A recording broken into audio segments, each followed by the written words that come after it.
everywhere. A few months later, in December, Guy sat in his office in New York.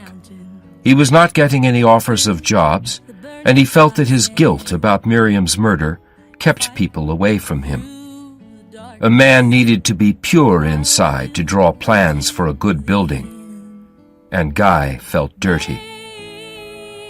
He was making drawings of the house for him and Anne to live in after their wedding, when the telephone rang. "Hello, Guy. It's Bruno." Guy said nothing and put the phone down, but it rang again. "I want to see you, Guy," Bruno said. "No," Guy said and put the phone down.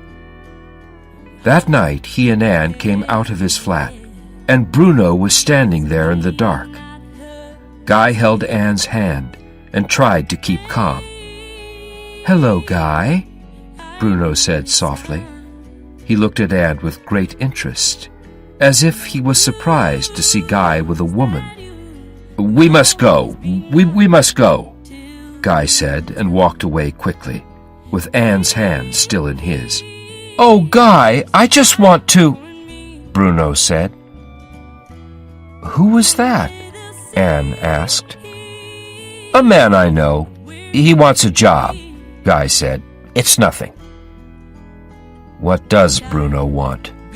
Guy thought. What does he want? The question did not go away, and Guy could not stop thinking. One morning in January, Bruno appeared next to Guy in the street and said, "Have a drink with me, Guy." "No." "Yes," Bruno said. "What are you frightened of?" "Nothing," Guy said. "Do I seem frightened?" Get the police, Guy thought. The police, now. But he couldn't. "Then have a drink with me," Bruno said. Guy agreed to go to a bar. "Why didn't you tell me about Anne?" Bruno asked. "That woman I see you with, I know all about her." "This is our last meeting," Guy said. "I'm going to tell the police about you." "Why didn't you do that last year?" Bruno smiled. "I'll tell them you paid me to kill Miriam.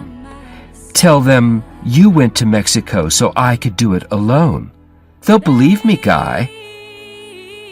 Guy knew this was true. He said, "I have to go." "Wait," Bruno said. "You're going to kill my father." Guy looked into Bruno's eyes. They were the eyes of a mad child. Guy felt helpless. He could do nothing. "I'll go to the police if you don't kill him," Bruno said. Then he left the bar suddenly. Over the next 2 weeks, Guy saw Bruno standing outside his office every evening when he left. Then the first letter came. It was a map of Bruno's house with a written plan for the murder. Guy threw it away, but the letters came every 2 or 3 days. The 21st letter said, "Do you want me to tell Anne about your part in Miriam's murder? You must kill my father soon, before the middle of March." Then Bruno sent a big gun. Everything seemed like part of a bad play or film. Guy looked at his own gun. He had bought it when he was 15, because it was small and beautiful and perfect. He held the gun gently, and he smiled and thought about when he was a boy. Guy spent the next day with Anne in the country, and they went to look at their house. "It'll be finished by March," Guy said. "That's good," Anne said. "There'll be 2 months before we get married to buy things for it." "Do you know what—" Guy began to say. Then he stopped and looked at Anne from the sides of his eyes. He wanted to tell her about Bruno's letters and the gun, but he couldn't. He didn't want any secrets from Anne. But here was the biggest secret of all. Suddenly Guy realized that his life was separating into two parts, a life with Anne and a life with Bruno. They went back to Anne's house, and before dinner, Guy took a walk in the garden.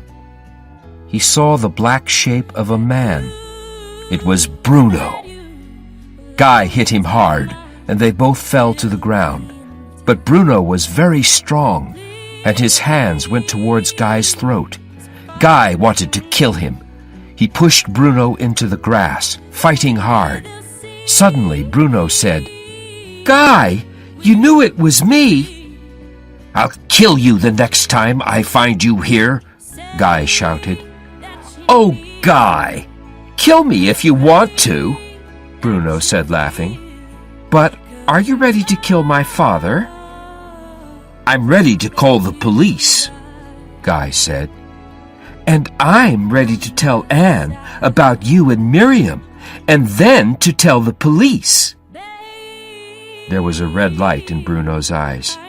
He looked like a hungry animal. "I'll write to Anne tonight, Guy, unless you tell me you're going to murder my father." He turned and ran away. Now Guy was frightened. He waited for Bruno's letter to Anne to arrive. He knew he couldn't stop it. What could he say to her about the murder? He did want Miriam dead. He didn't stop Bruno killing her. He was guilty too, and his guilt was growing stronger. A few days later, Anne phoned Guy. Her voice was shaking, and Guy knew what had happened. "I've had a letter, Guy," she said. "Oh?" He tried to be calm. "A letter?" "There's no name on the letter, Guy," she said. "It says you knew about Miriam's murder." "I don't understand, Anne," he said. "I don't know." "Guy, I won't tell anyone," Anne said. "But what's happening?" "Nothing's happening, Anne," Guy said, and thought his voice sounded strange. "Can I see you tonight? We'll talk about it." "No, I can't," Anne said. Guy felt he was losing her, and that Bruno was everywhere. Then Guy realized something more. He had started lying to Anne.